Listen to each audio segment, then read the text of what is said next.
Freak the Mighty, Chapter 22. Remembering is just an invention of the mind. Spring has sprung, Freak says, and so are we. This is the day school gets out, and we're taking the long way home. By now, I've been carrying him around on my shoulders for almost a year. We call it walking high, and even if we haven't been going on any dangerous quests lately, so the fair Gwen won't have to throw a fit, Freak hasn't exactly given up on slaying dragons. The world is really and truly green all over, he says. Do you remember what it used to be like back in the Ice Age when the glaciers covered the earth and the saber-toothed tiger roamed the frozen night? No, I say. How could I remember that? I wasn't even born. Don't be a pinhead, he says. Remembering is just an invention of the mind. I go, what's that supposed to mean? It means that if you want to, you can remember anything, whether it happened or not. Like, I can remember what it was like in the Ice Age. I kept trying to invent that stuff the wheel, central heating, indoor plumbing, but the Neanderthals were happy with just a campfire and a fur coat. If you guessed that Freak has been reading a book about the Ice Age, you're right. He's been seeing a saber-toothed tiger behind every bush, except that so far, all of them have turned out to be stray cats. Or once it was this skunk.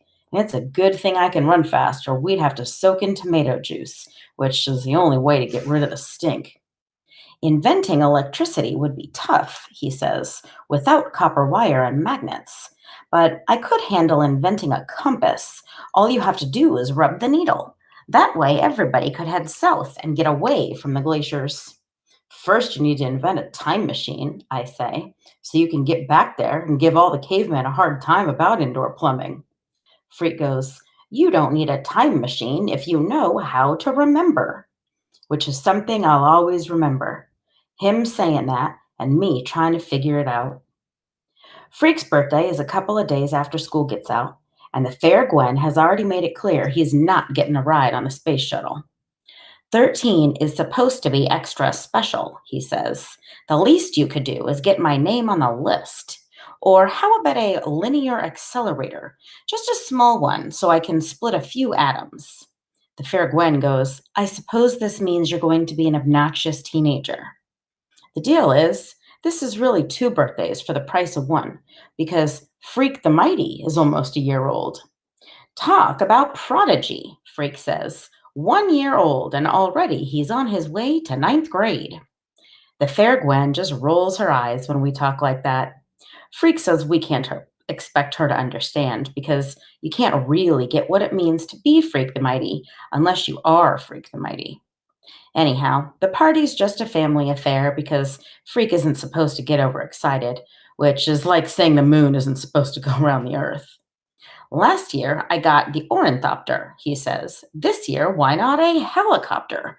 A real one, though. You can't expect a teenager to play with toys. Why not a jet plane? The fair Gwen says. Cool, Freak says. A Learjet. What he's really getting, and I've been sworn to secrecy, is this new computer, the one he's been drooling over in his computer magazines.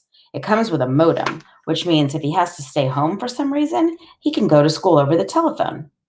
The idea is I'd be there in the classroom with a matching computer. The only problem, I don't know squid about computers. You'll learn, the fair Gwen says. Kevin will teach you.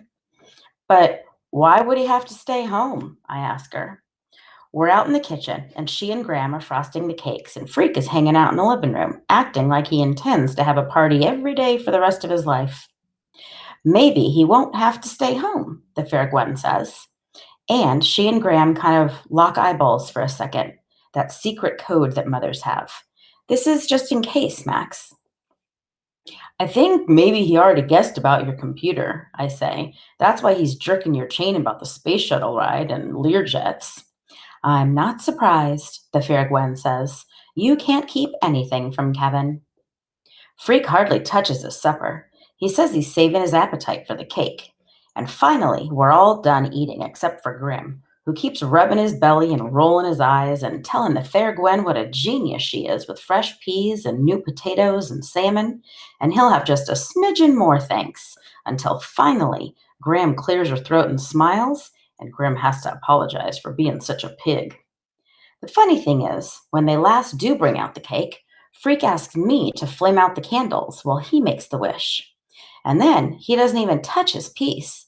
He just sort of pushes it around the plate. I figure he's so excited about the new computer that he's lost his appetite. Not that he's letting on he doesn't feel good. He's acting just as wise and smart-mouthed as ever. I should have asked for earplugs, he says when we're done singing happy birthday. You better check the glassware for cracks. Hush up, the Fair Gwen says, or we'll give you another chorus. When she brings out the computer, he acts so surprised and happy. Maybe he really is surprised. Right away, he wants to turn it on and show off what a brain he is. And because it's his birthday, we all have to sit there and admire him and go, amazing and fantastic, and Kevin, how do you know that? And so on. He's showing Grim how to play 3D chess, and just watching that makes me go dizzy. So after a while, I go out to the kitchen and help clean up, which is something I'm good at. Maxwell never breaks a dish, Graham is saying. He's very sure handed for someone so large. We're almost done putting stuff away and wiping the counter when Grim shouts from the other room. All he says is, Kevin!